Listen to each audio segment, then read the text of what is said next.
Претеничката група на ВМРО ДПМН бара итна седница за разрешување на специјалната обвинителка Катица Јанева. Иако власта вчера експресно го одби барањето таа точка да биде ставена на дневен ред на седница, од опозицијата бараат итно разрешување, но и одговор зошто мнозинството и покрај договорот на сите претенички групи продолжува да ја штити Јанева. Согласно член 67 став 2 и член 68 став 2 од Деловникот на Собранието, по барање на 20 пратеници, господинот Талат Џафери треба да свика итна седница на која на дневен ред ќе биде разрешувањето на Катица Јанева. Инсистираме тоа да биде денес, а не како што најави господинот Талат Џафери за 2-3 дена, туку денес, веднаш, да биде свикана итна седница, за да има време Советот на јавни обвинители да го разгледа предлогот и да ја разреши Катица Јанева. Спикерот Џафери пак не се брза. Имал рок уште 3 дена да ја свика седницата со единствена точка за разрешување на осомничената Јанева. Негласањето вчера го правда дека го чекал извештајот од сите политички партии, па дури потоа да закаже седница, но признава дека поради лидерската средба од него индиректно било побарано да го пролонгира разрешувањето.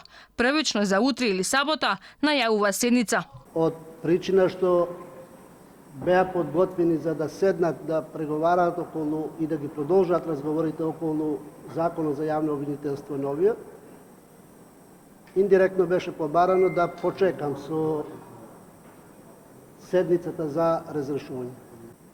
Формално, значи, седницата може да се закаже и денеска, може утре, може сабота. Во секој случај, истата навремено ќе биде свикана.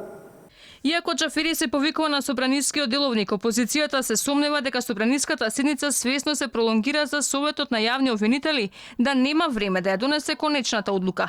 Пратеникот Илија Димовски вели дека секој пролонгирање значи и спас на Јанева. Талат Џафери треба итно за денес да ја свика седницата за разрешување на Катица Јанева, за да има време Советот на јавни обвинители да ја донесе конечната одлука. Секој одложено закажување на седница за утре значи спасување на Катица Јанева и прикривање на рекетот и уцените. Според процедурата за нејзино разрешување, Советот на јавни обвинители по добиениот став на Собранието треба да ја констатира причината за разрешувањето на Јанева, односно незаконското, нестручно и несовесно работење како што е препораката едногласно усвоена од Собраниската комисија за прашање на изборите и именувања. Но токму ова отвора и дилема, дали краткиот рок ќе биде искористен од парламентарното мнозинство за Советот да не може официјално да ја разреши Јанева, туку само ќе констатира дека мандатот е истекол.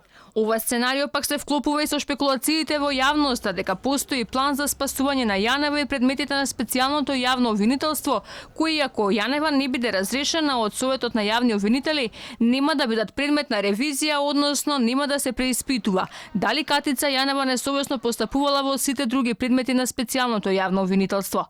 Инаку до 15 согласно Законот за СЈО истекува мандатот на Јанева, со тоа и мандатот на 10 помошници обвинители.